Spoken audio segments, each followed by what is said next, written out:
மகாராஷ்டிரா மாநிலம் சதாரா மாவட்டத்தில் உள்ளது சுகேத் என்ற கிராமம். ஊருக்கு வெளியே இருந்த பாழடைந்த கிணற்றிலிருந்து துர்நாற்றம் வீசுவதை அறிந்த ஊர் மக்கள் அங்கு சென்று பார்த்ததும் அதிர்ந்து போயிருக்கிறார்கள். உள்ளே பாதி எரிந்த நிலையில் ஒரு ஆண் சடலம் கிடந்துள்ளது.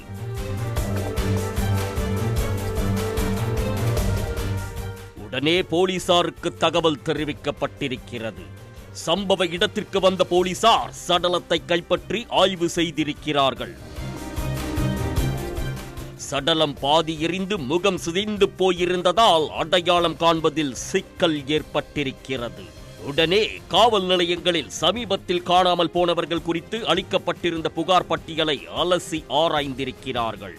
அதில்தான் நவி மும்பையைச் சேர்ந்த சோம்நாத் என்பவர் காணாமல் போயிருப்பதும் அவரது அங்க அடையாளங்களும் எரிந்த நிலையில் மீட்கப்பட்ட சடலத்தின் அடையாளத்தோடு ஒத்துப்போவதும் தெரிய வந்திருக்கிறது.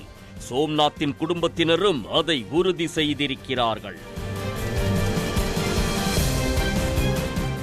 சோம்நாத்தை யாரோ கொலை செய்து சடலத்தை எரித்திருக்கிறார்கள் என்பதை யூகித்த போலீசார் அந்த கொலையாளியை கண்டுபிடிக்கும் வேலையில் இறங்கியுள்ளனர்.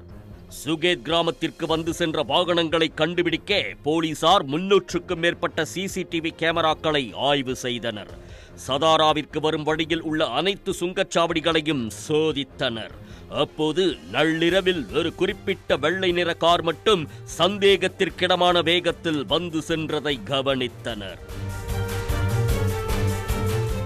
உடனே அந்த காரின் எண்ணை வைத்து விசாரணை நடத்தியதில் அது நவி மும்பையைச் சேர்ந்த காவலர் பந்து பிசே என்பவருக்கு சொந்தமானது என்றும் அவர் சடலமாக மீட்கப்பட்ட சோம்நாத்தின் நண்பர் என்றும் தெரிய வந்திருக்கிறது.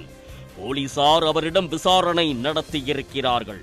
அதில்தான் அனைத்து உண்மைகளும் வெளிச்சத்திற்கு வந்திருக்கிறது.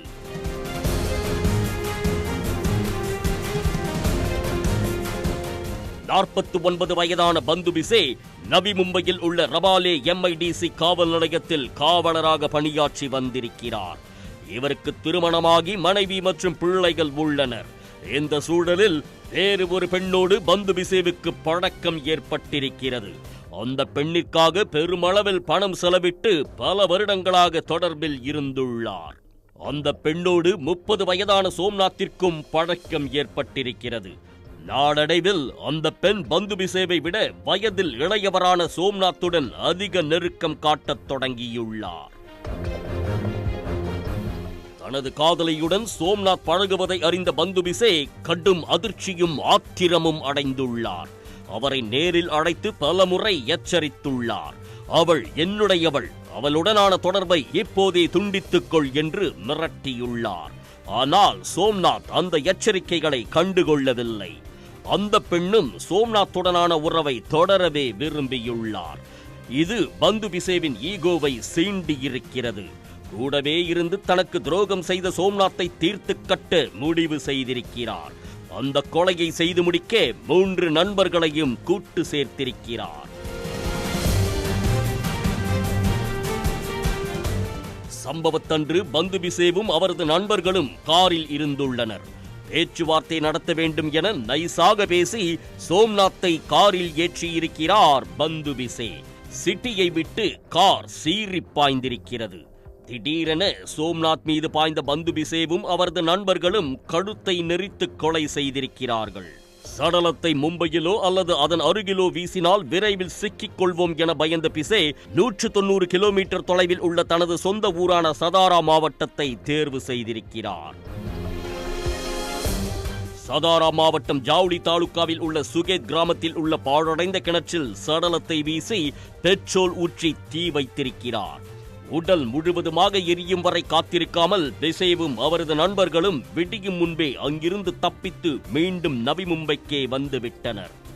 காரை வைத்து போலீசார் அடையாளம் கண்டுபிடித்து விசாரித்தபோது பந்து பிசே முதலில் மறுத்திருக்கிறார்.